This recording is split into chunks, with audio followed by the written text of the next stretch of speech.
Hello sugar friend, আমি Subbu and welcome back to my channel. তো আজকে আমি এই ভিডিওটা করছি, তার কারণ হচ্ছে আমি ইদানিং একটু সোশ্যাল মিডিয়া ঘাঁটছিলাম। তো ঘাঁটতে ঘাঁটতে আমার কাছে একটাই ভিডিও আসছিল বেশিরভাগ। সো যে ভিডিওটা, যার সম্বন্ধে ভিডিওটা আমি সবচেয়ে বেশি পাচ্ছিলাম, সেটা হচ্ছে একজন অভিনেতা যার নাম হচ্ছে সুরজিৎ সেন। সো ইনি দেবের সাথে, সোমের সাথে অনেক কটা বই করেছে, ভালো ভালো বই করেছে, 10-15টার মতো, এবং ম্যাক্সিমাম গুন্ডার অভিনয় করতো। তো ইদানিং দেখছি উনি একটু বেশি ভাইরাল হয়ে গেছেন। তো যেটা জানতে পারলাম, একজন ব্লগার তার দোকানে গেছিলো এবং তার ইন্টারভিউ নিয়েছিল, এবং সেখান থেকে তিনি মোটামুটি ভাইরাল হয়ে গেছেন বলতে পারেন। তার আগে যে ফলোয়ার ছিল সেটা ছিল 17,000, এবং সেখান থেকে এক সপ্তাহের মধ্যে সেই ফলোয়ার গিয়ে দাঁড়িয়েছে 3,24,000, যেটা নাকি অনেকটাই, মানে এখান থেকে এতটা অবধি যে রিচ, এটা পেতে এই এক সপ্তাহে যে উনি এটা কমপ্লিট করতে পেরেছেন, সেটার জন্য তো অবশ্যই ব্লগারদের ধন্যবাদ দেওয়া প্রয়োজন। বাট এটা একজন অভিনেতার পক্ষে খুবই মানে টাফ একটা ব্যাপার। সো এখনকার যদি সেরকম কোনো অভিনেতা হতো, তিনি এরকম এত তাড়াতাড়ি এই এক সপ্তাহ ডিউরেশনে এই রিচটা কখনোই পেতে পারতেন না। তো ইনি যে সময়ে এই রিচটা পেয়েছেন, মানে যার কারণে এই রিচটা ওনার হয়েছে, তিনি যে সময় অভিনয় করেছেন সেই সময় বাংলা যে সিনেমা ছিল, সেই সিনেমা চলটা খুব বেশি ছিল। সেই সময় অনেকে বাংলা সিনেমা দেখতো, ইভেন আমিও বাংলা সিনেমা দেখতাম। আমি দেবের ফ্যান না, কিন্তু জিতের ফ্যান, জিতদার ফ্যান। জিতের অনেক মুভি আমি সিনেমা হলে দেখেছি। সেই সময়ে তিনি অভিনয় করেছেন, যার জন্য অনেকে ইনাকে মনে রেখেছে।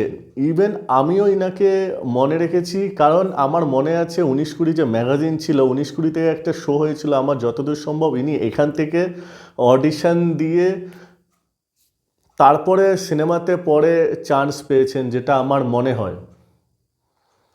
যাই হোক, বর্তমানে ইনি সেরকমভাবে অভিনয়ের সাথে যুক্ত নয়, যতদূর বুঝতে পেরেছি ভিডিও দেখে। আর এখন যেটা ওনার প্রবলেম দেখতে পাচ্ছি, যে উনি একটা মুদির দোকান দিয়েছেন। তো ওনার ভাইরাল হওয়ার পেছনে এটাও একটা কারণ, যে এত 10-15টা মুভিতে অভিনয় করেছেন, তারপর অভিনয় করে এই সময়ে এসে যে উনি মুদির দোকান দিচ্ছেন, এটাই একটা বেশ অড শুনতে লাগে। সেই জন্য এই ভাইরাল হওয়াটা এত ইজি হয়েছে ওনার জন্য।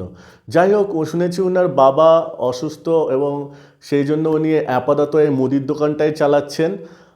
যা শুনতে পাচ্ছি, এখন নাকি ওনার দোকানে অনেক ব্লগারদের ভিড় হচ্ছে, যার জন্য ওনার দোকানেরও প্রবলেম হচ্ছে। তো আমার যেটা মনে হয়, যতগুলো ভিডিও দেখেছি সুরজিৎ দার, সেখানে দেখতে পাচ্ছি যে উনি বারবারই বলছেন যে ব্লগাররা ওনাকে বড় করেছে ঠিকই, ফলোয়ার বাড়িয়েছে ঠিকই, কিন্তু সেখান থেকে এখনও সেরকমভাবে মনিটাইজেশন হয়নি, সেখান থেকে কোনো লাভ হচ্ছে না। উল্টে তার যে দোকানটা, যে কাস্টমারগুলো আসতো, সেই কাস্টমারগুলো এই ব্লগারদের জন্য আসতে পারছেন না, সেটাও তার সাইড দিক দিয়ে একটা সত্যি কথা।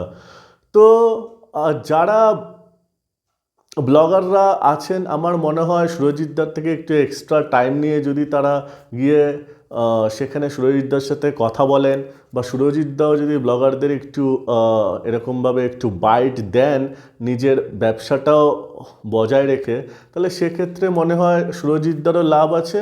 আর সঙ্গে যারা ব্লগাররা আছে, তারা তো মানে খুঁজবেই চান্স। যাই হোক, সুরজিৎদার এই মানে নাম হওয়ার পেছনে ব্লগারদের তো একটা সত্যি অবদান আছে।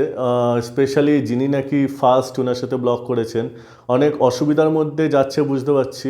তাই ব্লগার ভাইদের একটাই রিকোয়েস্ট, তারা যাতে মানে এরকমভাবে হিউজ পরিমাণে তার দোকানে ভিড় না করে, সেটা একটা প্রবলেম ক্রিয়েট করে অবশ্যই সুরজিৎদার জন্য, যেহেতু উনি এই ব্যবসাটাকে বেশি প্রায়োরিটি দিচ্ছেন। সো যাই হোক, ব্লগার যারা আছে তাদেরও একটু ভাবা উচিত যে সুরজিৎদার একটা দোকান আছে, সেটাও যাতে ভালো করে চলে, এবং যারা ব্লগার তারাও যাতে মোটামুটি একটা বাইট পায় সেরকম যদি সুরজিৎদা ব্যবস্থা করে তাহলে তো খুবই ভালো হয়। বাট এই যে হিউজ সাকসেস, এই যে ভিউ পাওয়ার যে জার্নিটা এক সপ্তাহের মধ্যে, এটা সত্যি আশ্চর্যকর। ইনার আমি আরও কয়েকটা ভিডিও দেখেছি যেখানে নাকি ওনার যে প্রতিভা আছে অ্যাক্টিংয়ের, সেটাও যথেষ্ট ভালোভাবে ফুটে উঠেছে। তো আই হোপ সুরজিৎদা ইন ফিউচার আবার বাংলা মুভিতে ফিরবে। যদি ফেরে ওনার ফ্যানেদের জন্য সত্যিই ভালো খবর। বাট আদার্স ব্লগার যারা আছেন তারা একটু মেনটেন করে গেলেই আই থিঙ্ক বেটার হবে। যাই হোক, এই ভিডিওটা আর বেশি এগোলাম না। আশা করি সুরজিৎদার দোকানও ভালো চলবে আর ব্লগাররাও নিজেদের মতো বেশ সুন্দর ব্লগ করে চলবেন। যাই হোক ফ্রেন্ডস, তোমরা সবাই ভালো থেকো, দেখা হচ্ছে নেক্সট ভিডিওতে। Till then, bye by.